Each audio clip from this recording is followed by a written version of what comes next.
अच्छा, तो हमने लास्ट क्लास में बात की थी कि हम चैप्टर नंबर 14, हमने लास्ट जो चैप्टर रीड किया था चैप्टर नंबर 14, मैंने आप लोगों से कहा था चैप्टर नंबर 14 देख कर आइएगा। आप लोग तमाम लोग चैप्टर 14 पढ़ कर आए? पढ़ लिया आपने? Very good. आपने नादिर? जो आपने ऑनलाइन में पढ़ा था सर उसको मैंने देखा था। अच्छा, आपने चैप्टर 14 पढ़ा है?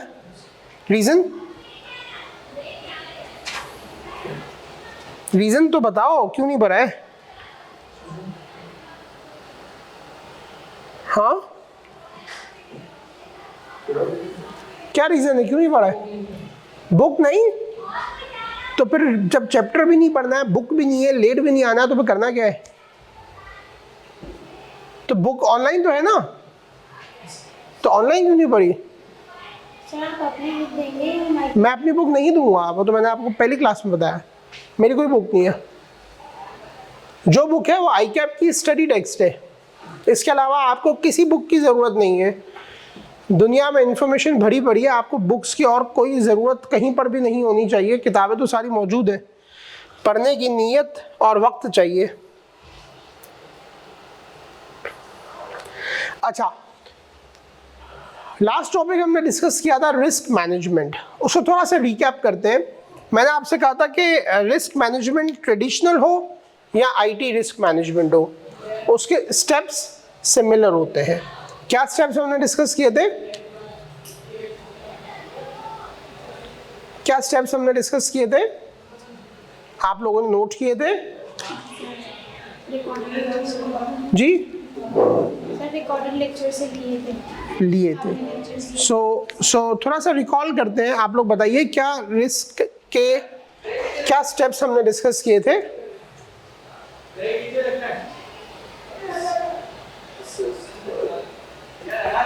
हमने एक चार्ट डिस्कस किया था, हमने एक एग्जाम्पल डिस्कस की थी, हमने रिस्क मैनेजमेंट के स्टेप्स बताए थे। तो आप लोगों का नोटिंग्स में होगा ना?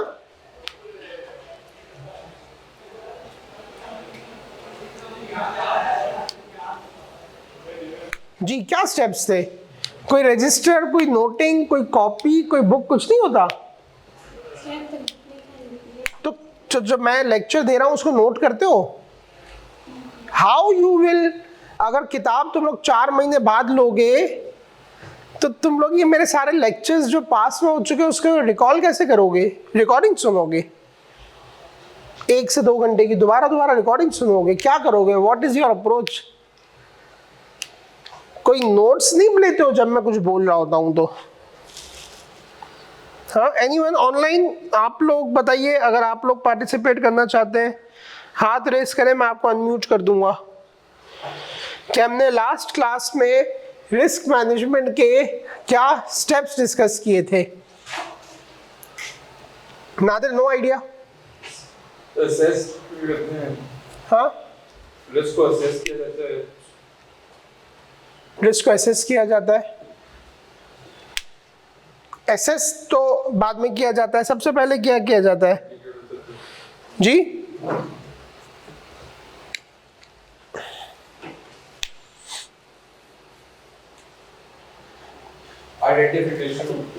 आइडेंटिफिकेशन। रिस्क आइडेंटिफाई होता है, फिर असेस होता है, फिर मेडिकेशन होती है। Very good. फिर लेकिन वो डिपेंड करता है एपेटाइट पे। अगर एपेटाइट मुनासिब है कम है तो एक्सेप्ट करने के लायक है तो आप कर लें, लेकिन अगर ज़्यादा है तो उसको मजीद ट्रीट करें। Very good, very nice. चलो, ये स्टेप्स पढ़े थे। सबसे पहले आपने रिस्क आइडेंटिफाई करना है, pin Poynting the potential risk. फिर आपने रिस्क को एसेस करना है, evaluating the likelihood and its impact. Risk mitigation, यानी कि उस रिस्क को कम कैसे किया जाए, कम किया जाए, अवॉइड किया जाए या ट्रांसफर किया जाए। और फिर उस रिस्क को कंटिन्यूसली मॉनिटर किया जाए। ठीक है, सबसे पहले कि क्या क्या रिस्क हो सकते हैं, which is called risk identification. जब आप सिर्फ बैठ के सोचते हैं कि क्या क्या जिंदगी में रिस्क हो सकते हैं आईटी की दुनिया में, फिर आप उसकी असेसमेंट करते हैं कि उसकी लाइक्लीहुड क्या है और उसका इम्पैक्ट क्या है। ठीक है, आप असेसमेंट में क्या करते हैं, जोर से बोलो, क्या करते हैं? लिखा हुआ है सामने, बोलो, स्पीक अप।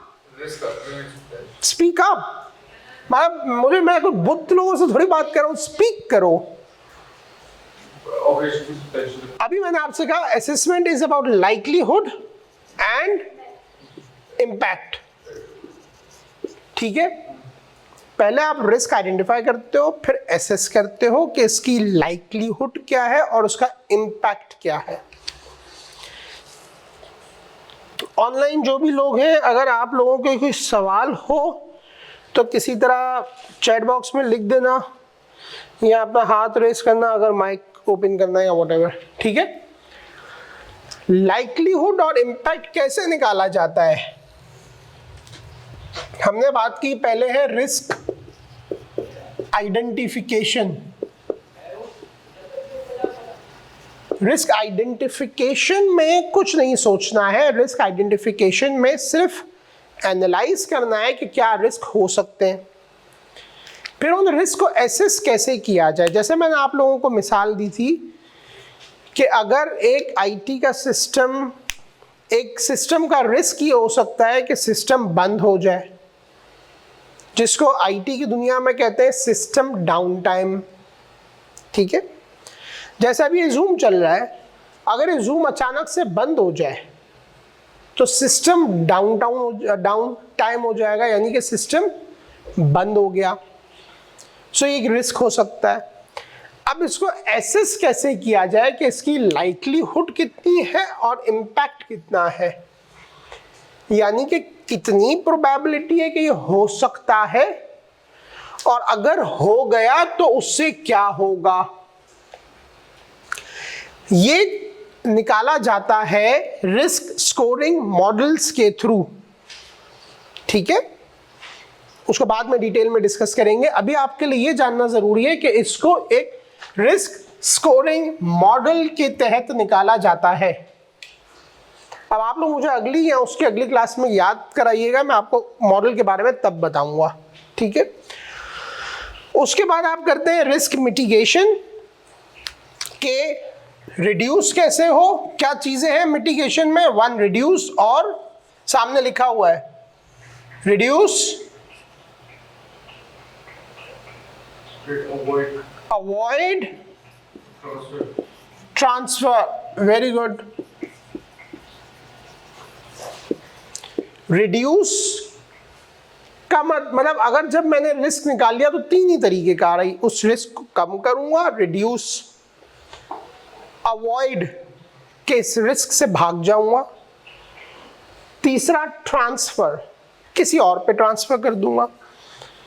अब अगर मैंने जो जूम की मिसाल दी कि जूम एक सिस्टम है, अगर ये खुदा ना खास्ता अभी बंद हो जाए तो मुझे ये बताओ कि इसमें ये तीन चीजें कैसे आएंगी। जूम अगर बंद हो गया तो उसको रिड्यूस कैसे करोगे कि ना हो ऐसा? कैसे करोगे? सोचो। वापस खोल दोगे, बट वापस खोलना हुआ ना, बचाओगे कैसे कि ये हो ही ना? नेट कनेक्शन देखेंगे, नेट का कनेक्शन देखोगे, नेट का कनेक्शन अच्छा कर लोगे, अच्छा लगाओगे। Very good. और सिस्टम में कोई इशू होगा, सिस्टम का इशू चेक करोगे। इसका मतलब आप अपने इस रिस्क को रिड्यूस करोगे अच्छे कंट्रोल्स लगा के। क्या आप ये इंश्योर करोगे, एक कंट्रोल लगाओगे कि इतना अच्छा इंटरनेट होना चाहिए, सिस्टम ऐसा होना चाहिए, ये कंट्रोल्स है। कंट्रोल्स लगाने से रिस्क रिड्यूस हो जाएगा। अवॉइड करने का तरीका ये है कि जूम इस्तेमाल ही ना करो। ये हो गई अवॉइड की एग्जांपल कि भाई ऑनलाइन क्लासेस बंद कर दो। केएनएस बोले ऑनलाइन हम कराएंगे ना, सिर्फ फिजिकल करा रहे, कौन ये जूम के चक्कर में पड़ेगा, जूम कभी बंद हो जाता है, मसला हो जाता है, इतने कंट्रोल कौन लगे, अवॉइड कर दो। तीसरी चीज होती है ट्रांसफर। ट्रांसफर की क्या एग्जांपल होगी? Skype, Google Meet. स्काइप या गूगल मीट तो ऑल्टरनेट हो गया ना।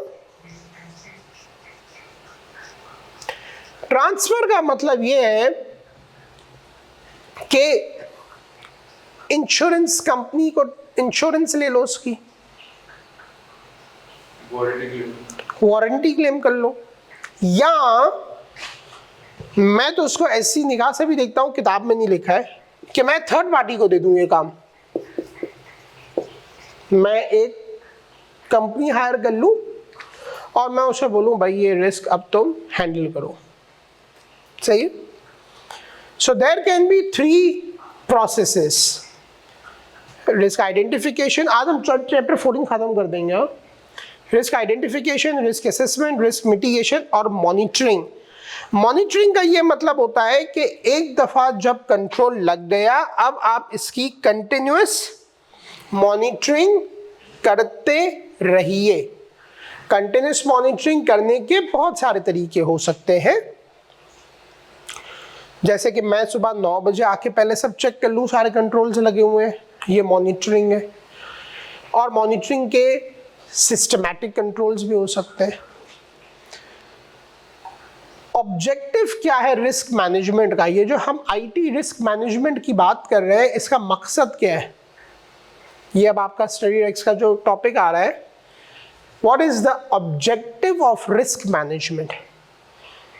सिंपल दिमाग से सोचो, रिस्क मैनेजमेंट का ऑब्जेक्टिव ये है कि रिस्क कम हो, कस्टमर को ज़्यादा से ज़्यादा फायदा पहुंचे और रिस्क कम से कम हो। आईटी के मेरे ऑब्जेक्टिव मीट्स हो, रिस्क कम हो, कस्टमर सेटिस्फेक्शन अच्छी हो, नुकसान कम से कम हो, रेपुटेशन का लॉस कम से कम हो। इसीलिए हम रिस्क मैनेज कर रहे हैं कि क्या रिस्क आ सकता है और उसके लिए कितनी तैयारी करनी है। हम किस लिए कर रहे हैं? हम कर रहे हैं सिस्टम अवेलेबल रहे, सिस्टम डाउन ना हो जाए, डेटा सिस्टम का खराब ना हो जाए, आईटी का इंफ्रास्ट्रक्चर प्रोटेक्टेड रहे, साइबर सिक्योरिटी रिस्क कम हो जाए और रेगुलेटरी कंप्लायंस मुकम्मल हो जाए। इसीलिए कर रहे हैं हम रिस्क मैनेजमेंट। ठीक है, हम क्यों कर रहे हैं रिस्क मैनेजमेंट? कोई रिपीट करेगा? यहाँ से देख के कर लो बेशक। ताकि रिस्क कम हो जाए, कस्टमर सेटिस्फेक्शन मिल जाए, रेगुलेटरी कंप्लायंस हो। हाँ, डेटा इंटेग्रिटी हो जाए। डेटा इंटेग्रिटी होती क्या है? क्या है डेटा इंटेग्रिटी? मुझसे तुम लोगों ने सवाल नहीं पूछा कि व्हाट इज डेटा इंटेग्रिटी।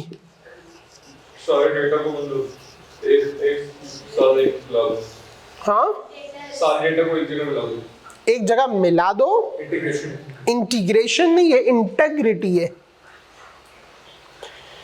देखो, तुम लोग अगर मुझसे सवाल नहीं पूछोगे, रिस्क कंट्रोल हो तो उसे मेंटेन करें। हाँ, लेकिन मेरी एक बात याद रखो। देखो, ये एक तुम लोग को मौका मिल रहा है, इसमें जो सवाल पूछना है मुझसे अभी पूछना। ये चैप्टर मैं आज खत्म कर दूंगा और फिर ये चैप्टर दोबारा से नहीं आएगा, राइट? यहाँ पे क्या लिखा है? Ensure data integrity. मतलब पहला बार हो तो कहीं और नाम किया हो। आपने मुझसे सवाल पूछना है कि डेटा इंटेग्रिटी होता क्या? मेरे लिए बड़ा आसान है, मैं कह दूंगा इंश्योर डेटा इंटेग्रिटी, में आगे बढ़ जाऊंगा। डेटा इंटेग्रिटी ये होता है नादिर कि अगर आमिर का नाम आमिर है और ये इसका फोन नंबर है, तो ये सिस्टम के रुकने की वजह से ये डेटा खराब ना हो जाए, यानी कि ये ऐसा ना हो जाए, डेटा इंटेग्रिटी खत्म हो गई, इसका यकीन खत्म। इंटेग्रिटी के लफ्जी माना क्या है? लफ्जी माना है कि यकीन खत्म हो जाना ना। भाई ये फॉर एग्जांपल ये आदमी की इंटेग्रिटी अच्छी नहीं है, इसका मतलब ये आदमी ठीक नहीं है, झूठ बोल रहा है। इंटेग्रिटी के लफ्जी माना है, लफ्जी माना पता नहीं क्या है, मेरे जहन में नहीं आ रहा, पर इसका लफ्जी माना यह है कि चीज का सही होना। सो डेटा इंटेग्रिटी का मतलब, अगर आमिर का ये डेटा सिस्टम के अंदर डला हुआ है और अगर सिस्टम खराब हो गया तो हो सकता है आमिर का डेटा खराब हो जाए। तो सिस्टम खराब ना हो इसलिए हम रिस्क मैनेजमेंट कर रहे हैं, ताकि डेटा की इंटेग्रिटी रहे। डेटा इंटेग्रिटी का अल्फाज आप लोगों के पास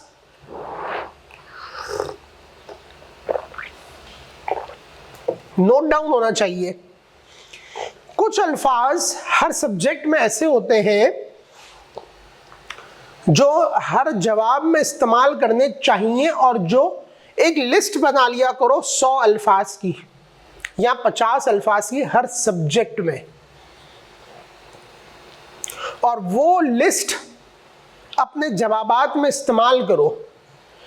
जैसे मैंने तुमसे कहा रिस्क मैनेजमेंट क्यों करनी है, पहले मैंने जनरली बोला कस्टमर सेटिस्फेक्शन, सिस्टम डाउन ना हो, जनरल बात थी।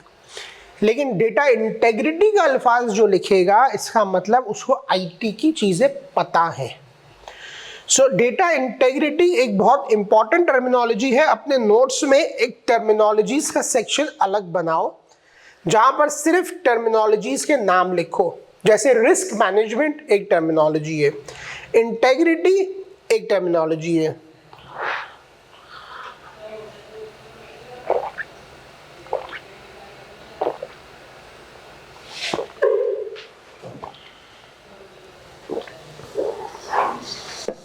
ठीक है जी।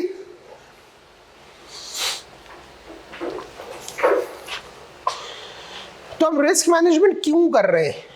हम कर रहे हैं कि hardware, software, network physical damage से बचे रहें, टेक्निकल फेलियर से बचे रहें, कोई भी रिस्क हो सकता है, अनऑथराइज एक्सेस से बचे रहें, डेटा की इंटेग्रिटी रहे, सिस्टम अनइंटरप्टेड एक्सेस रहे, साइबर सिक्योरिटी रिस्क खत्म हो और रेगुलेटरी कंप्लायंस हम पूरी कर सके।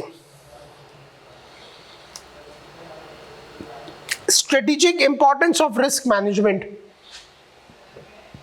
रिस्क मैनेजमेंट किस चीज में मदद करती है? पहले वाली चीज और दूसरी वाली चीज मिलती जुलती है। डिजिटल ट्रांसफॉर्मेशन सपोर्ट करती है business continuity, fostering trust, enhancing agility, driving competitive advantage. बड़ी सिंपल सी बात है। कोई सवाल है तो मुझसे पूछे, क्योंकि अगर कोई सवाल नहीं है तो इसका मतलब सिंपल है। फिर आगे बढ़ते हैं। सिर्फ हेडिंग्स पढ़ ले, बेशक अंदर ना जाइए, सिर्फ हेडिंग्स पढ़ ले, अंदाजा हो जाएगा।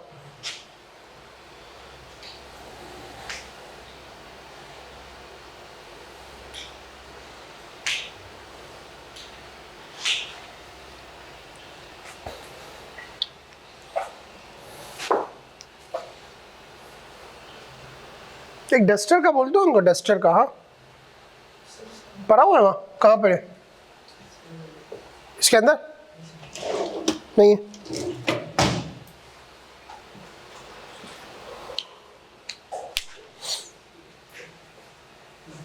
जी कोई सवाल?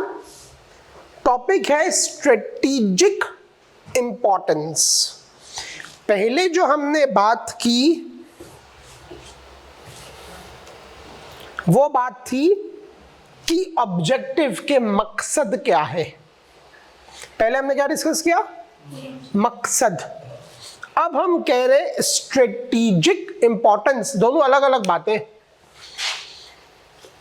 एक है मकसद, एक है जिंदगी से ताल्लुक स्ट्रेटेजिक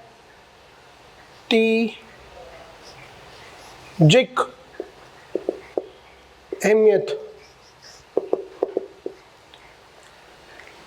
सही, पहले हमने कहा मकसद, अब हम कह रहे हैं स्ट्रेटेजिक अहमियत। क्या है स्ट्रेटेजिक अहमियत इसकी? ये सामने लिखी हुई है, हेडिंग्स पढ़े। कोई भी सवाल है मुझसे पूछे। आप डस्टर और मार्कर तो रख दीजिए कि करें। सर डस्टर का बोला हुआ है, मेरे को नए डस्टर मिले नहीं है अभी तक।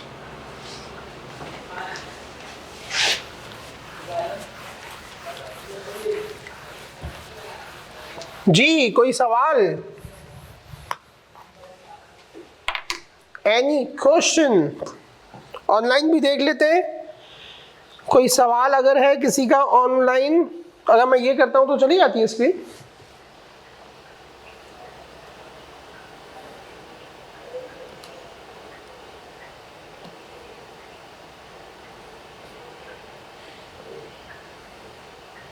फिजा ने ऐड किया था कि डेटा कितना रिलायबल है, एक्यूरेसी पे ऐड किया था उन्होंने जी। स्ट्रेटेजिक मकसद समझ में आ गया? हेडिंग्स ही तो पढ़ने का मैंने कहा, अंदर ना जाइए। समझ में आ गया नादिर? So एक competitive advantage driving competitive advantage. अगर मैं रिस्क मैनेजमेंट करूंगा, फॉर एग्जाम्पल मैं कंपनी ए हूं, ये कंपनी बी है, हम दोनों एक ही तरह का काम करते हैं और हम कॉम्पिटिटर है, सही है? अगर इन्होंने रिस्क मैनेजमेंट नहीं की और मैंने रिस्क मैनेजमेंट की, तो मेरे जब सिस्टम्स में प्रॉब्लम आएगा तो मैं फौरन से रिजॉल्व करूंगा, और इन्होंने किया ही नहीं है तो इनके सिस्टम में प्रॉब्लम आएगा, इनको प्रॉब्लम ज्यादा हो जाएगा। सो मुझे कॉम्पिटिटिव एडवांटेज मिलेगा, क्योंकि ये मेरे कॉम्पिटिटर है, इन्होंने काम नहीं किया, इन्होंने रिस्क मैनेजमेंट नहीं की, इनके सिस्टम डाउन हो गए, इनके कस्टमर नाराज हो गए, इनके कस्टमर चले गए, इनकी बदनामी हो गई। मेरे साथ ऐसा ये नहीं हुआ क्योंकि मैंने रिस्क मैनेजमेंट किया था, तो मुझे कॉम्पिटिटिव एडवांटेज हो गया इनसे। आपका नाम क्या है? आमना, ठीक है। इनेबलिंग बिजनेस कंटिन्यूटी से क्या आपका नाम क्या है? अब्दुल्ला। इनेबलिंग बिजनेस कंटिन्यूटी से क्या समझे? नीचे का नहीं पढ़ो, मैं हेडिंग तो कह रहा हूं। इनेबलिंग बिजनेस कंटिन्यूटी, ये इसका स्ट्रेटेजिक मकसद है। काम होगा तो बिजनेस चलता जाए, कंटिन्यू बिजनेस चलता जाए। Very good, excellent, very nice. यानी कि अगर मैंने रिस्क मैनेजमेंट की तो अच्छा है, मेरा बिजनेस चलता रहेगा, रुक नहीं जाएगा, क्योंकि सिस्टम रुक गया तो मेरे पास कोई कंट्रोल होगा, कुछ और होगा। सपोर्टिंग डिजिटल ट्रांसफॉर्मेशन, कोई भी कंपनी, हर कंपनी आज डिजिटल होना चाहती है, तो इसलिए इसको वो सपोर्ट करता है। और एजिलिटी एंड रेजिलियंस, तुम्हारे कीवर्ड्स में जो मैं तुम लोगों को एक गाइडेंस दे रहा हूं वो नोट करो अपने रजिस्टर्स में। एक सेपरेट सेक्शन का, एक सेपरेट पेज पे लिस्ट ऑफ कीवर्ड्स लिखते जाना जो मैं बता रहा हूं। अगर वो कीवर्ड्स तुम्हारे जवाब में नहीं हुए, आंसर्स में, you won't pass the paper.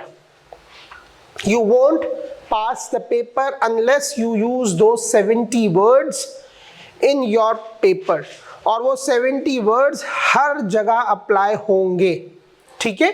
उसमें डेटा इंटेग्रिटी ऐड कीजिए, बिजनेस कंटिन्यूटी ऐड कीजिए।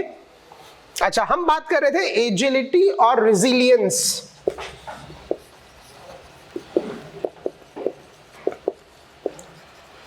ये दोनों बड़े कॉमन, ये दोनों आज की दुनिया के बहुत ज्यादा कहे जाने वाले अल्फाज हैं, सही है। आज दुनिया में हर जगह इन दो चीजों पे बहुत ज्यादा बात हो रही है, एजिलिटी और रेजिलियंस। एजिलिटी क्या होती है? एजिलिटी ये होती है कि एक मसला आया या एक प्रोडक्ट आया, कुछ भी जिंदगी में नया हुआ और मैंने फौरन उससे अडॉप्ट कर लिया। मुझे 10 महीने नहीं लगे काम करने में, मैंने 2 हफ्तों में अडॉप्ट कर लिया। This is agility, right. For example ये जूम अभी अगर बंद हो जाए तो मैं फौरन से माइक्रोसॉफ्ट टीम्स खोल दूं। This is agility. मैं सोचने नहीं बैठ जाऊंगा, ओहो जूम बंद हो गया, अब क्या होगा, अब KNS की मैनेजमेंट से बात करेंगे, अप्रूवल लेंगे, ओहो हो। No, agility is quick quick quick. ये आपकी आम जिंदगी में भी इस्तेमाल होता है, ये प्रोफेशनल लाइफ में भी इस्तेमाल होता है। एजाइल मतलब क्विक, और एजाइल मतलब ज्यादा सोचो नहीं, जल्दी आगे बढ़ो, फौरन वक्त के साथ अपने आप को अडॉप्ट करो। तो ये रिस्क असेसमेंट एजिलिटी में भी हेल्प करता है। और रेजिलियंस, रेजिलियंस के भी आम माने मजबूत, यानी कि अगर एक दफ़ा चीज़ गिरेगी फिर बनेगी, फिर गिरेगी फिर बनेगी, फिर गिरेगी फिर बनेगी, ऐसा शख्स रिजिलियंट होता है। गिर गई और हिम्मत हार गए, ऐसा शख्स नॉन रिजिलियंट होता है। सो एक रिजिलियंट कंपनी वो होती है जो हर वक्त तैयार रहती है और रिस्क मैनेजमेंट के थ्रू अपने आप को बेहतर से बेहतर अंदाज में फाइट बैक करती है। ठीक है, दोबारा से टॉपिक पे आते हैं। हमारा मकसद था स्ट्रेटेजिक अहमियत। तो किसी भी कंपनी के लिए यही तो स्ट्रेटेजिक अहमियत है कि वो कंपनी एजाइल हो, रिजिलियंट हो, बिजनेस कंटिन्यूटी हो, हाँ, डिजिटल ट्रांसफॉर्मेशन हो, ट्रस्ट हो। ये सब होगा तो कंपनी स्ट्रेटेजिकली बहुत अच्छी होगी। So this is why risk management is strategically important.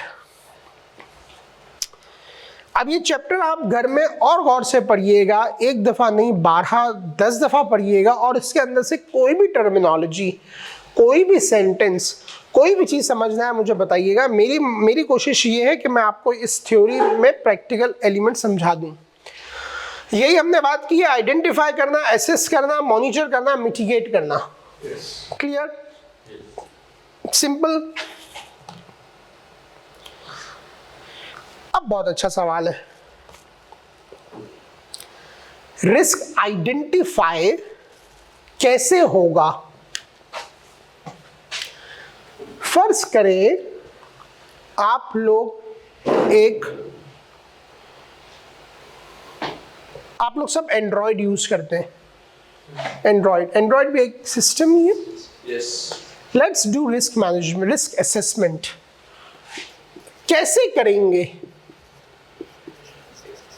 Risk identify कैसे करेंगे?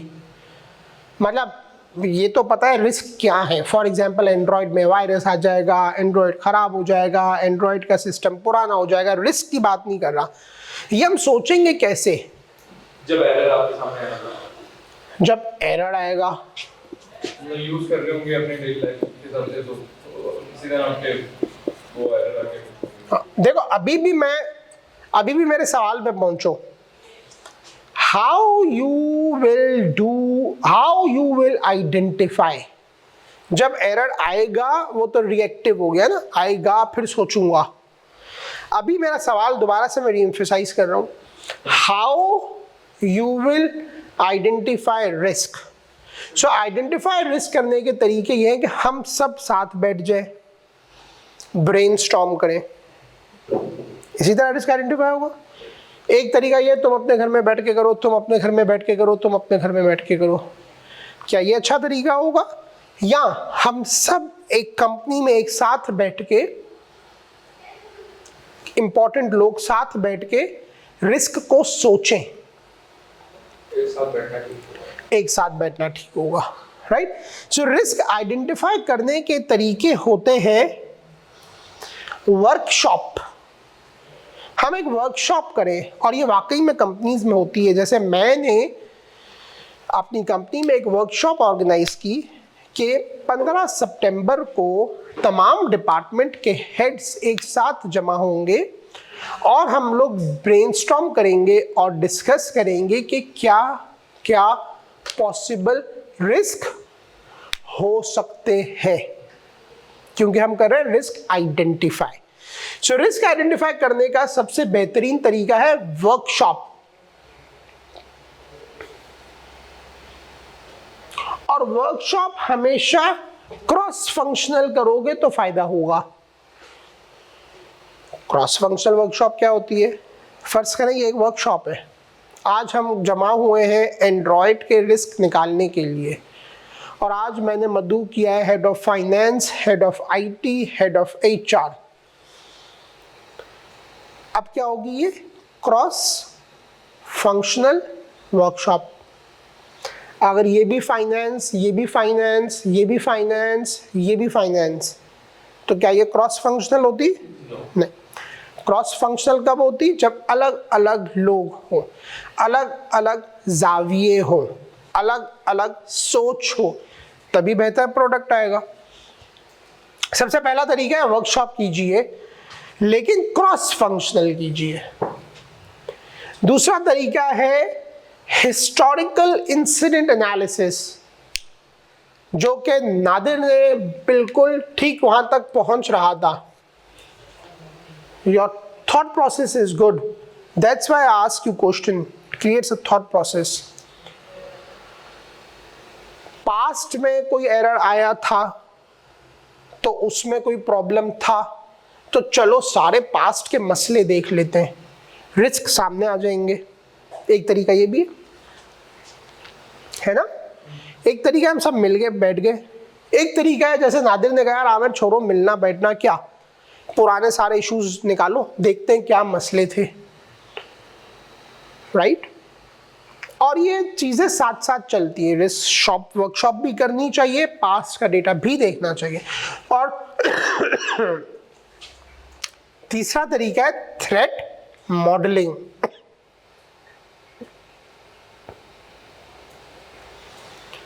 थ्रेट मॉडलिंग एक मॉडल के तहत रिस्क निकाला जाता है, एक साइंटिफिक मॉडल के तहत। सही है। जैसे कि मैं इस सिस्टम को एक मॉडल के थ्रू गुजारूं और मॉडल रिजल्ट दे दे। सही है। अब वो मॉडल क्या होता है, कैसे होता है, किस तरह बनता है, अभी हम इसमें नहीं जा रहे हैं, बाद में जाएंगे अगर जरूरत पड़ी तो। ठीक है। तो रिस्क के तरीके क्या है, मिल बैठ जाओ, पास्ट के मसले निकाल लो, या कोई साइंसी तरीका लगा दो। साइंसी तरीका क्या होगा, मॉडल। ठीक, तीन ही तरीके हो सकते हैं जिससे आप रिस्क को क्या करोगे, आइडेंटिफाई।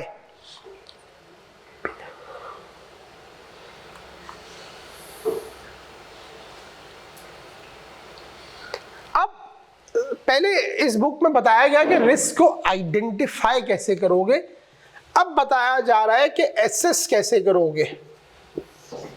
कैसे करोगे, क्या लिखा हुआ है, तीन हेडिंग्स बताओ। और प्रोबेबिलिटी और रिस्क मैट्रिक्स।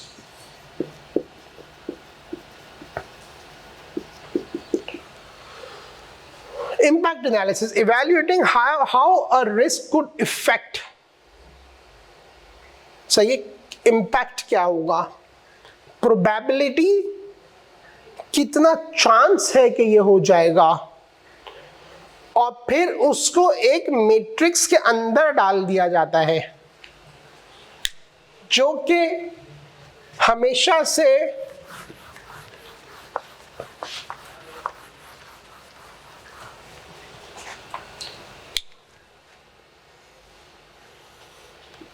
इम्पैक्ट,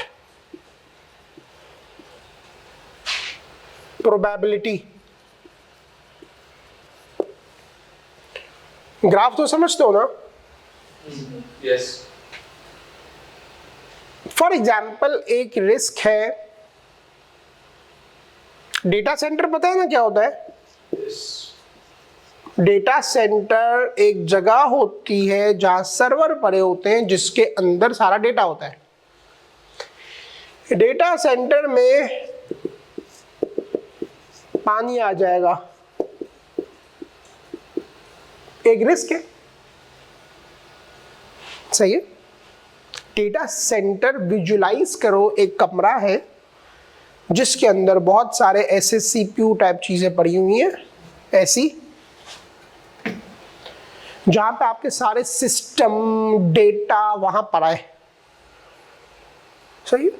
अब वहीं से उठ के यहां आता है, ऐसे ही डेटा सेंटर विजुलाइज कर लिया। अब एक रिस्क है, डेटा सेंटर में पानी आ जाए, बारिश आएगी। डेटा सेंटर जमीन पे अगर बना हुआ है ग्राउंड फ्लोर पे, तो रिस्क है कि बारिश आएगी तो डेटा सेंटर के अंदर पानी चला जाएगा। पानी चला जाएगा तो क्या होगा, सिस्टम खराब हो जाएगा। सिस्टम खराब हो जाएगा तो क्या होगा, मेमोरी लॉस हो जाएगी। मेमोरी लॉस होगी तो क्या होगा, डेटा इंटेग्रिटी खत्म हो जाएगी। डेटा इंटेग्रिटी खत्म हो जाएगी तो बिजनेस कंटिन्यूटी खत्म हो जाएगी, जो हमने सब पीछे पढ़ा। क्या प्रोबेबिलिटी है कि ऐसा हो? फर्ज करें इस रूम में डेटा सेंटर बना हुआ है KNS के। इमेजिन करें आपकी कंपनी का डेटा सेंटर इसी रूम के अंदर है। क्या प्रोबेबिलिटी है कि यहां पानी आ जाएगा? 10%, 90%, 50%? क्या प्रोबेबिलिटी है बताओ?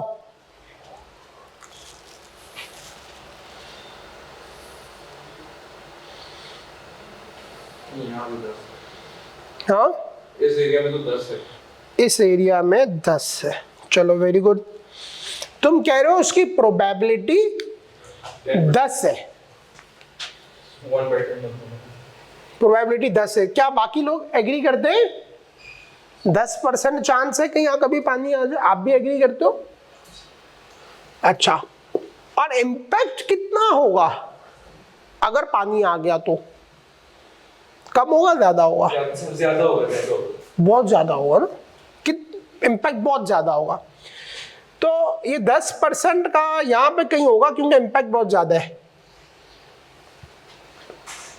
मगर प्रोबेबिलिटी बहुत कम है।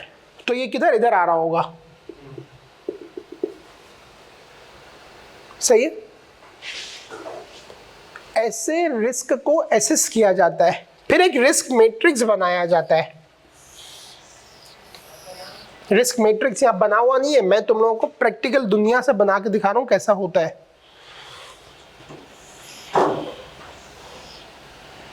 इधर होता है इम्पैक्ट, इधर होता है लाइक्लीहुड, इधर होता है result. For example, impact is significant and likelihood is 10%. So the result is medium, for example. समझ रहे हो? मुझे फॉलो कर रहे हो कि नहीं कर रहे हो? थोड़ा बड़ा बना दूं ताकि तुम लोगों को समझ में आए। यहां पे तस्करा क्या किया गया? रिस्क मैट्रिक्स का। सही है।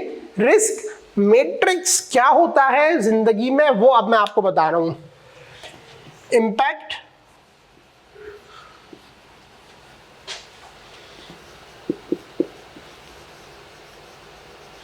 लाइक्लीहुड, रिजल्ट, एक टेबल बनाया जाता है।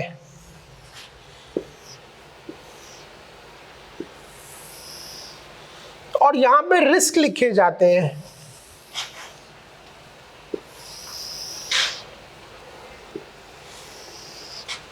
सही है, बहुत बड़ा होता है। फिलहाल हमारे पास क्या रिस्क है? पानी। अंग्रेजी में क्या कहेंगे? The data centre is submerged in water, this is the risk. Nadir ने कहा हमें इसकी लाइक्लीहुड बहुत कम है, जिसको आप लोगों ने एग्री किया। इसका मतलब वो जो क्रॉस फंक्शनल वर्कशॉप है उसमें तमाम लोग इस बात पे इत्तेफाक करते हैं कि 10% चांस है। और ये दुनिया में ऐसे ही होता है, प्रैक्टिकली भी। एक कमरे में क्रॉस फंक्शनल टीम होती है, रिस्क सोचा जाता है, लाइक्लीहुड पूछा जाता है, और इम्पैक्ट, मगर ये कह रहे हैं इम्पैक्ट बड़ा सिग्निफिकेंट है।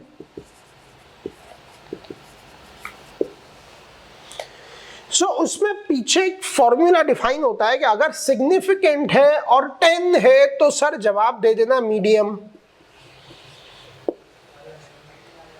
ये पीछे फॉर्मूला बना हुआ होता है। सही, सिंपल फॉर्मूला है, कुछ भी नहीं है, हर एक ने फॉर्मूला बनाया हुआ है। तो उस फॉर्मूले के तहत रिजल्ट क्या आया? मीडियम। अब रिस्क मैट्रिक्स ने बताया कि वो मीडियम है। Risk matrix classify severity, high impact, high probability, severe and will require immediate. समझ रहे हो? बात समझने की कोशिश करो। अगर नादिर और हम सब ये डिसाइड करते हैं कि लाइक्लीहुड 90% है, तो इधर क्या लिखता फिर मैं? सिवियर लिखता, हाई लिखता, सिग्निफिकेंट लिखता। ये तो अंग्रेजी है, बट लॉजिक समझो, अंग्रेजी नहीं लॉजिक समझो। अगर ये इधर 90% होता तो इधर हाई होता, उस किताब ने सिवियर लिखा है, मैं अपनी जबान में हाई लिखता हूं। एक रिस्क था पानी, अब दूसरा रिस्क उठाते हैं, बिजली चली गई। अगर डेटा सेंटर में बिजली चली गई,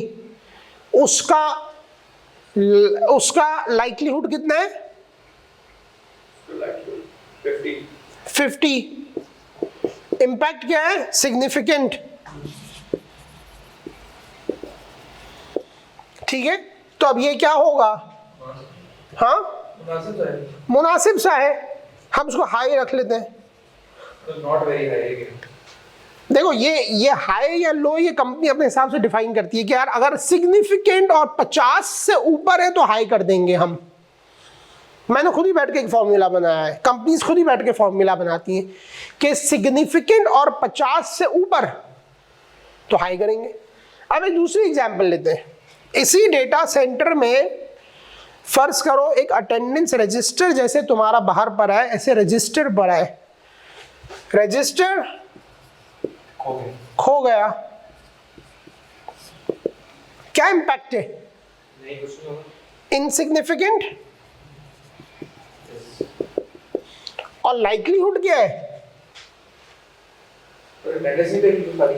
बट 10% लाइक्लीहुड है, कोई रजिस्टर लेके करेगा क्या? सो ये रिजल्ट क्या है? लो। इनसिग्निफिकेंट है ना तो। हाँ, तो लो कर दिया ना मैंने, लो। इस रिस्क की असेसमेंट लो है। तुम सब मेरे साथ हो, फॉलो कर रहे हो मुझे? अब यही रिस्क मैट्रिक्स यही आपको रिजल्ट देता है। अब आपने डिसाइड करना है, जनाब हाई आ गया, अब क्या करें? इसको कम करो या इसको भगाओ या इसको क्या था? Reduce, transfer, avoid. अवॉइड मतलब छुप जाओ ना। अब डेटा सेंटर का इतना बड़ा रिस्क है, क्या छुप सकते हो? नहीं। क्या ट्रांसफर कर सकते हो? नहीं। कम करना पड़ेगा, कम करना पड़ेगा। समझ रहे हो? प्रैक्टिकल दुनिया में अपने आप को ले जाके सोच पा रहे हो? अब मैं सीईओ हूं और हम वर्कशॉप में थे। अब मैंने नादिर को बोला, नादिर तुम हेड ऑफ आईटी हो, रिड्यूस करो उसको। नादिर मुझे बोलेगा सर इसको रिड्यूस करने का ये तरीका है कि बाहर क्या करोगे? अगर पानी की 90% है तो क्या करोगे? तुम बंद बना दोगे, फॉर एग्जाम्पल पानी रोकने की कोई चीज लगा दोगे, या डेटा सेंटर को यहां से हटा के ऊपर वाले फ्लोर पे ले जाओगे। वाटरप्रूफ सिस्टम है। वाटरप्रूफ सिस्टम, ये अब नादिर सोचेगा। अब नादिर की जिम्मेदारी है इस 90 को कम करो। ठीक है, so this is how the risk management medium. अब हाई रिस्क में तुम्हें सोचना है कि हाई रिस्क में क्या करूं, फौरन इन तीन में से कोई एक एक्शन लो। मीडियम और लो रिस्क में यू कैन सर्वाइव। जैसे ये इनसिग्निफिकेंट है, नहीं करो। अच्छा, मैंने इस किताब इस कॉन्टेक्स्ट में इसको मीडियम रखा है, लेकिन ये है इंपॉर्टेंट।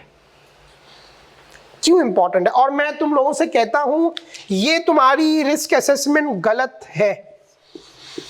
कौन आउट ऑफ द बॉक्स सोचने वाला स्टूडेंट सोच सकता है कि ये क्यों गलत है?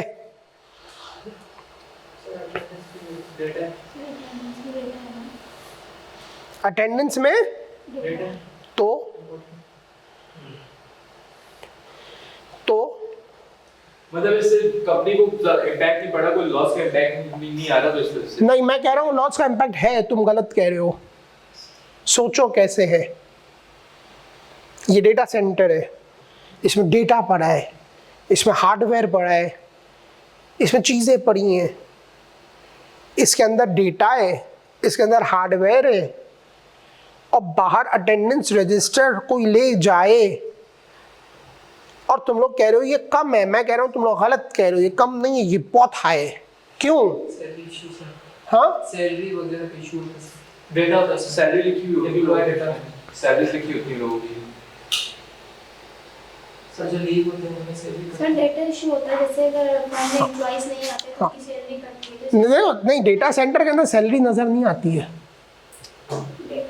Imagine a data center, which is this room, which has got all the hardware like this.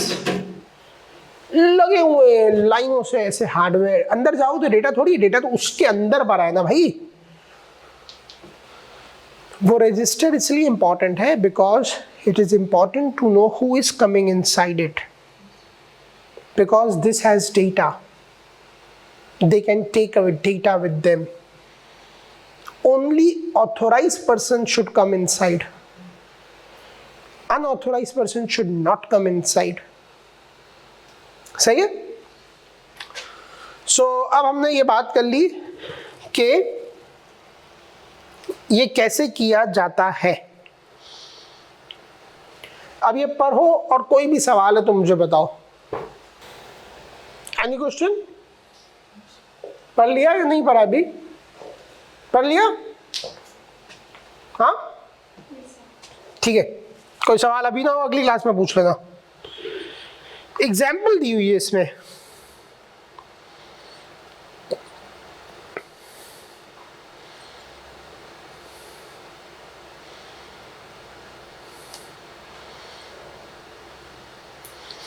अब एक चीज बड़ी अहम है जो मैंने आप लोगों से कही थी,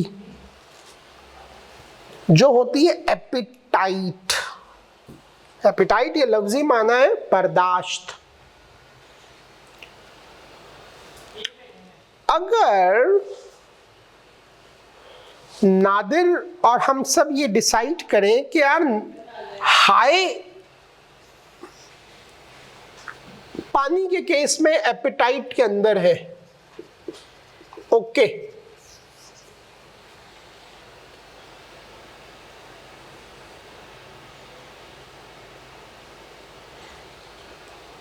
बिजली का जाना एपिटाइट में नहीं है. एपिटाइट है बर्दाश्त.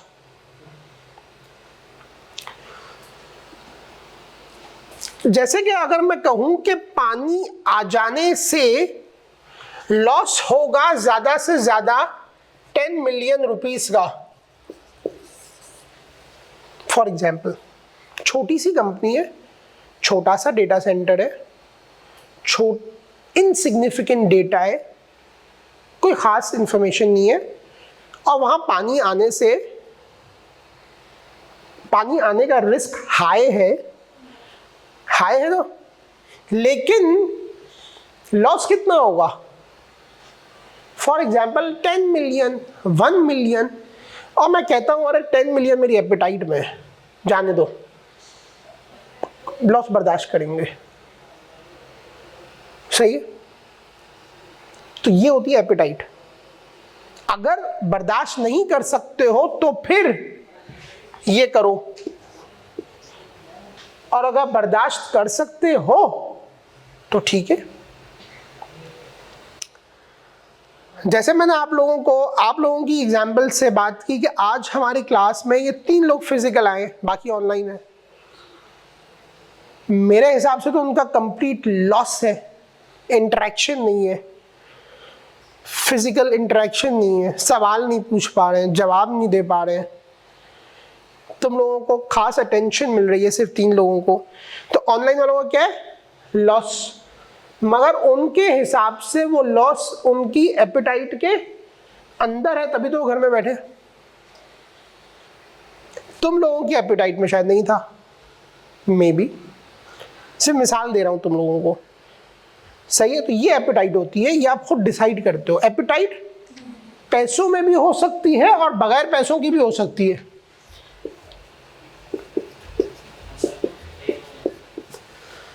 जैसे जो ऑनलाइन बैठा है उसकी एपेटाइट है क्या, कोई फर्क नहीं पड़ता मुझे, मैं घर से करूँगा, मुझे कोई फर्क ही नहीं पड़ता। क्या है, टीचर आएगा बोलेगा, मैं घर पे बैठ के देख लूँगा, मुझे कोई फर्क नहीं पड़ता। ये एपेटाइट पैसों की नहीं है, ये क्वालिटेटिव है। एक एपेटाइट होती है पैसे की, यानी कि अगर कोई घर में बैठा सोच रहा है कि अगर मैं अभी जाऊं पढ़ने के लिए तो मेरा 1000 रुपये का कन्विंस लगेगा, यार 1000 रुपये आज बर्दाश्त नहीं कर सकते, तो ये एपेटाइट क्या बन जाएगी, फाइनेंशियल, पैसे के अंदर। तो जिंदगी में हर चीज की एपेटाइट पैसा नहीं हो सकती, कुछ की पैसा हो सकती है, कुछ की पैसा नहीं हो सकती है, समझे। अब यहां में कोई एग्जाम्पल दी हुई थी,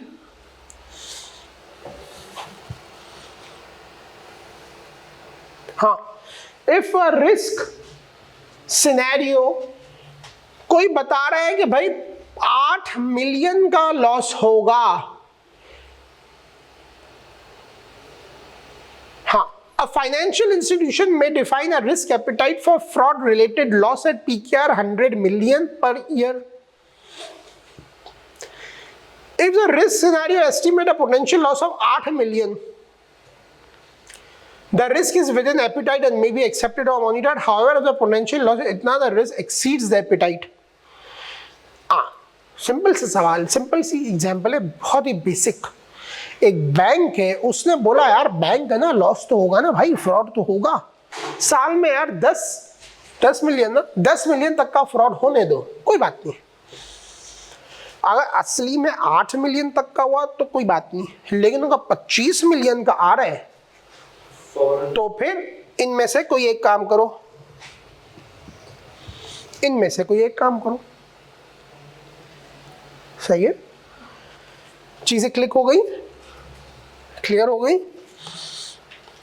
ये डायग्राम हम पिछली बार डिस्कस कर चुके हैं, ये डायग्राम अब बहुत ज्यादा आसानी से मैंने तुम्हें बता दी है, सही है। आइडेंटिफाई करो, एसेस करो, फिर देखो क्या काबिले बर्दाश्त है, हाँ तो एक्सेप्ट कर लो, काबिले बर्दाश्त नहीं है तो भाई कम करो, भाग जाओ या किसी और को दे दो। बट ये अवॉइड प्रैक्टिकल दुनिया में नहीं हो सकता, ये किताबी दुनिया में, सही है। ट्रांसफर प्रैक्टिकल दुनिया में बहुत मुश्किल है, बहुत मुश्किल है, क्योंकि जो मैंने आपसे कहा ना थर्ड पार्टी को दे दो, तो क्या आज जूम अगर मैं थर्ड पार्टी को दे दूं कि एनएस कह दे कि यार अब्दुल्ला की कंपनी को दे दो, वो जूम संभालेगी, क्या रिस्क ट्रांसफर होगा? नहीं, रिस्क तो केएनएस का ही रहेगा ना। आप आमना आके ये थोड़ी बोलेगी कि आमना आके तो मुझे बोलेगी ना जूम नहीं चल रहा है, मैं थोड़ी आमना से कहूँगा वो तो अब्दुल्ला को मैंने दिया है, जाओ अब्दुल्ला से बात करो। Is it practical? नो, सही है। तो प्रैक्टिकल दुनिया में रिस्क ट्रांसफर नहीं होता, ज्यादातर रिस्क ट्रांसफर को इस्तेमाल किया जाता है इंश्योरेंस की टर्मिनोलॉजी में, कि अगर नुकसान हो गया तो इंश्योरेंस करा लो, इसको ज्यादातर ट्रांसफर के पैमाने में इस्तेमाल किया जाता है।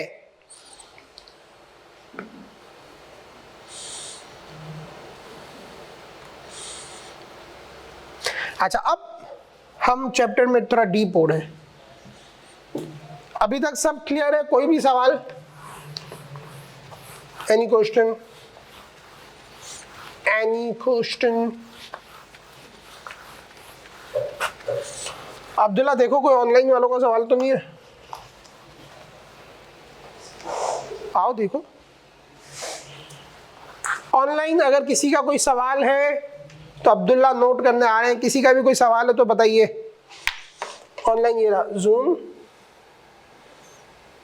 तो चैट में किसी का सवाल है तो देखो, ऑनलाइन किसी का सवाल है तो पूछ लीजिए।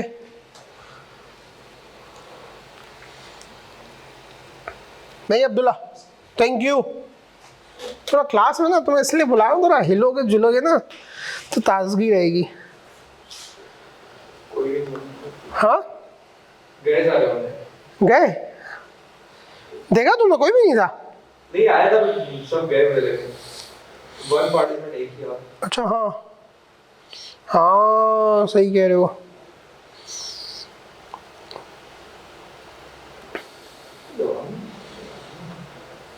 सही है। अब हम बात कर रहे हैं, हमने कहा कि मसला है, हमने कहा मसले को हल करने के 3 तरीके हैं।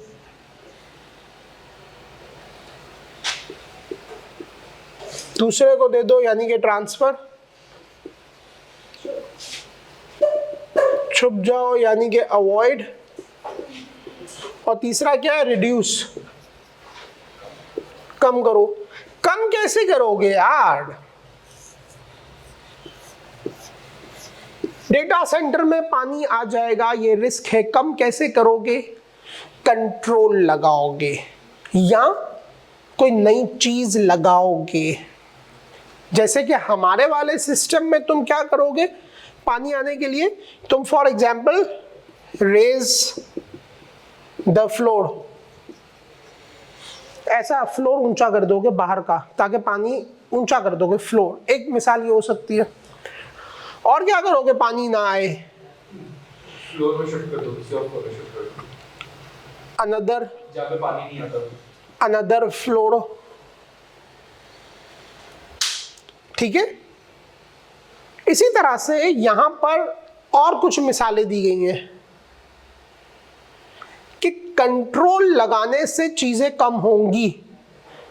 अब ये कहा जा रहा है कि किस किस्म के कंट्रोल लगाए जा सकते हैं।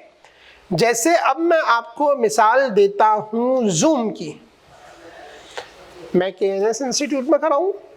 जूम एक बड़ा अहम सिस्टम है इस वक्त, जहां पे लोग ऑनलाइन क्लास ले रहे हैं।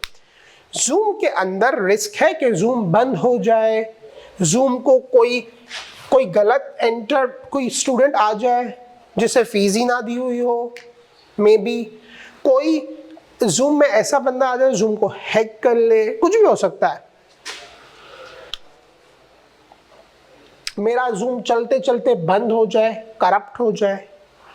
अब फर्ज करें मेरे एपिटाइट से बाहर है ना, क्योंकि एज एन इंस्टीट्यूट मैं ये बर्दाश्त नहीं कर सकता। सो अब मुझे इसको रिड्यूस करना होगा। मोबाइल फोन बंद कर दो नादिर, अंदर रख दो, अंदर रख दो।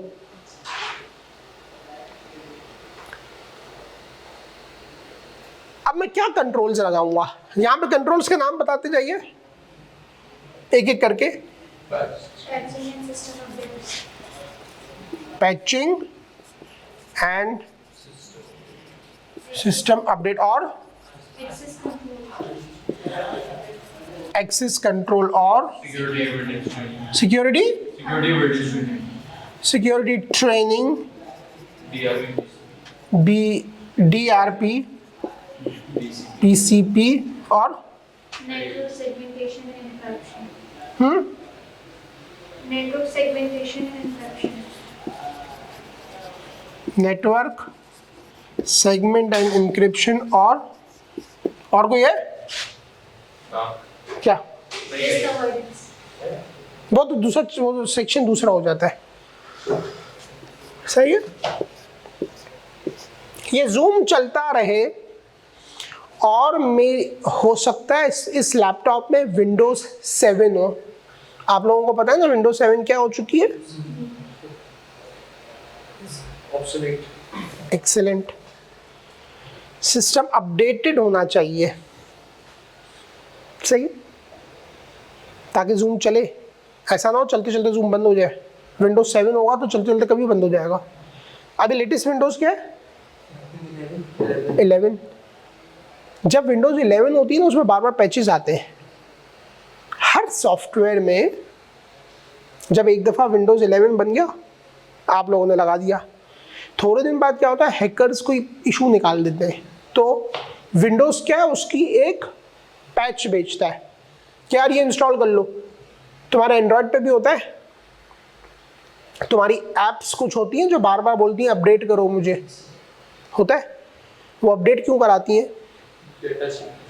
उसके अंदर या तो कोई सिक्योरिटी का और अच्छा कंट्रोल लग जाता है, या कोई और नया फीचर आ जाता है, अज्यूम करो सिक्योरिटी का कंट्रोल लग जाता है। जैसे यूबीएल की ऐप बार बार अपलोड होती है, अपडेट बाज़ औक़ात इसलिए होती है कि उसके अंदर नए कंट्रोल डाले जाते हैं। तो जो बीच बीच में डेटा भेजा जाता है कि यार उसको अपडेट कर दो, दोबारा इंस्टॉल कर दो, बग ठीक करने के लिए। बग ठीक करने के लिए क्या बात की है, एक्सीलेंट, वो पैच से अपडेट होता है। सो मेरा जूम चलता रहे इसके लिए ज़रूरी है कि विंडोज 7 अपडेटेड हो, और अगर विंडोज 11 डली हुई है तो सारे बग वाले और दूसरे मसाइल के पैचेस अपडेट हुए हों। दूसरा तरीका क्या है, एक्सेस कंट्रोल लगाऊं। अभी एक शख्स है जो आके जूम को लॉगिन करते हैं, मैंने कंट्रोल लगाया हुआ है कि जूम ऐसा नहीं है हर कोई लॉगिन कर रहा हो, हर एक के पास पासवर्ड हो। मैंने एक्सेस कंट्रोल लगाया हुआ है। केएनएस का एक स्टाफ या 2 स्टाफ होंगे जिनका काम होगा इसको मैनेज करना। एक्सेस का कंट्रोल किया हुआ, ऐसा नहीं है कि नादिर भी आके ऑन कर देगा, तुम भी आके ऑन कर दोगी, ऐसा तो नहीं है ना। तो एक्सेस को कंट्रोल किया है। रिस्क हमारा क्या है, जूम बंद ना हो जाए उसको हम रिड्यूस कर रहे हैं। सही, तुम्हारी किताब की एग्जाम्पल को प्रैक्टिकली लेते हुए 11:30 बजे ना, सेटअप भी जो करना है। हाँ तो 11:30 बजे ये ना जी। हाँ तो आपकी सवाल 11 खत्म की मेरे तो 11:30 है, हो गया। 11:30। अच्छा, ठीक है।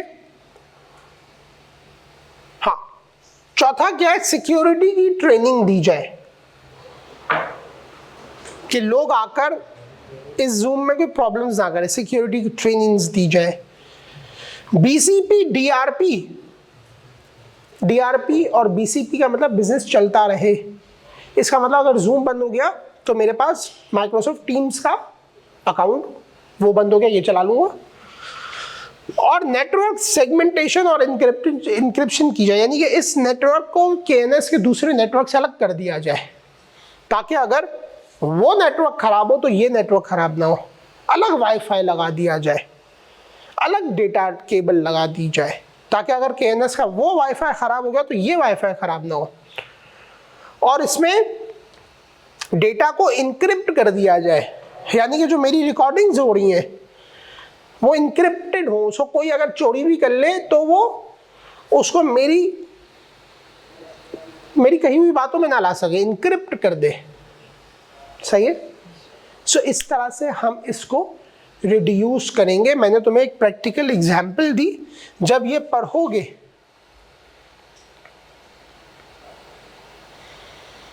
अब ये पढ़ो, और कोई सवाल है तो अभी पूछो या नेक्स्ट क्लास में पूछना। सही है, क्लियर है। रोल बेस एक्सेस कंट्रोल क्या होता है?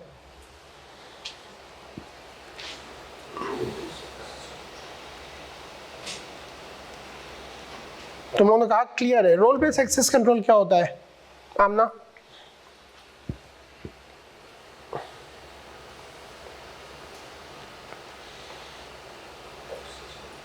कॉन्फिडेंशियल नहीं,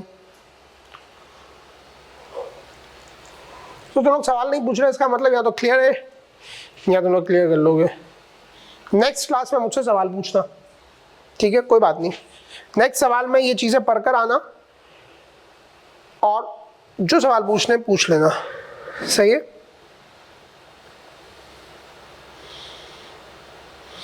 अवॉइडेंस की मैंने मिसाल दे दी। जूम के केस में अवॉइडेंस क्या होगा कि ऑनलाइन बंद कर दो, इसी तरह अवॉइड करूंगा। सही है।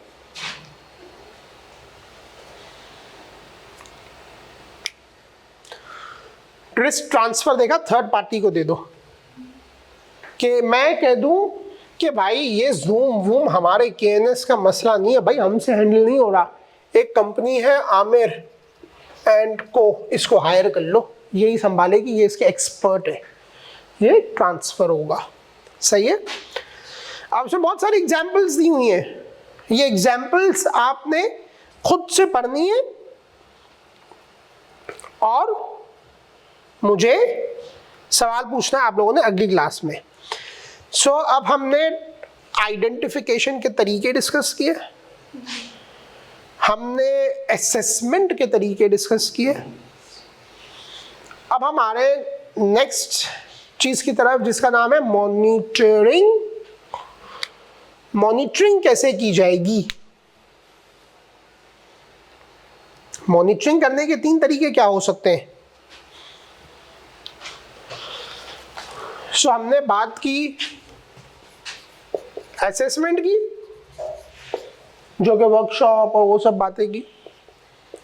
नहीं, पहले हमने बात की आइडेंटिफिकेशन की, फिर हमने बात की असेसमेंट की, फिर क्या आता है?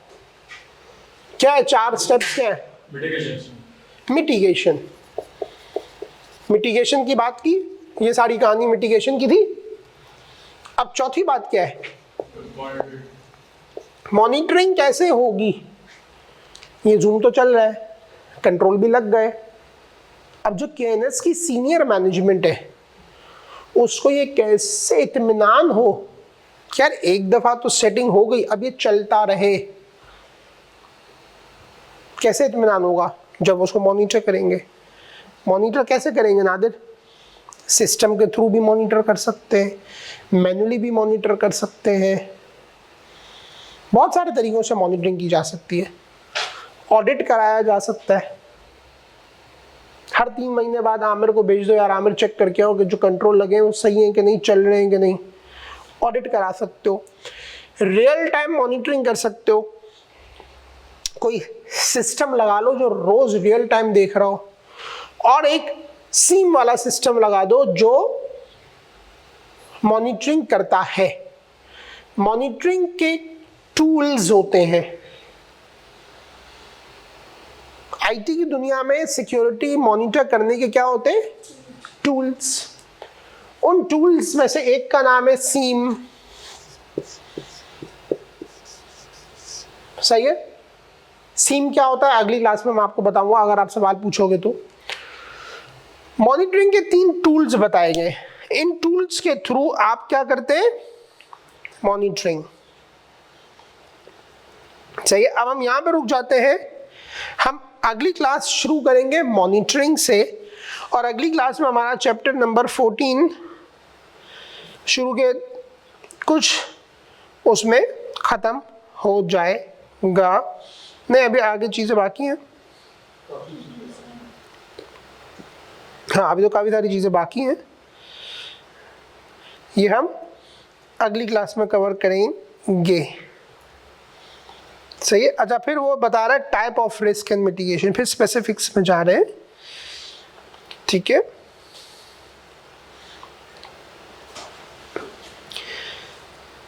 हम कौन से पेज पे थे? 257.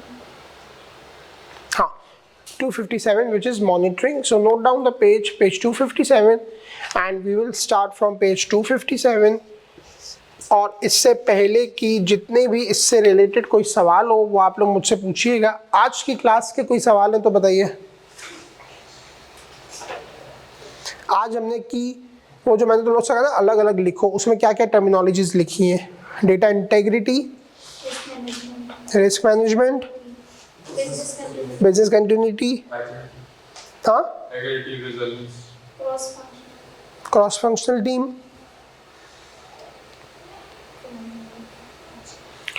ठीक है, अभी कौन सी क्लास है तुम लोगों की? टैक्स की क्लास में तुम लोग तीनों की है? हाँ, तुम नहीं ले रहे हो? पेपर दे चुका हूं। अच्छा, तुम ले चुके हो। तुम अब्दुल्ला?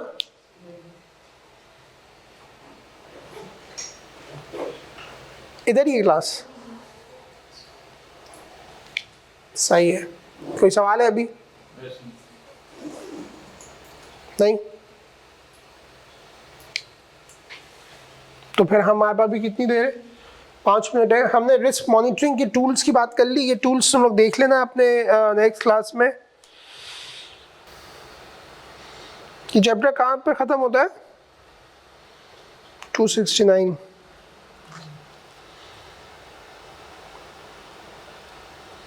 ठीक है, सो अब हम मिलते हैं अगली क्लास में, जो कि है कब?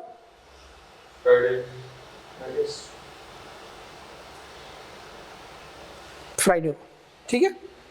ओके, थैंक यू, अल्लाह हाफिज़।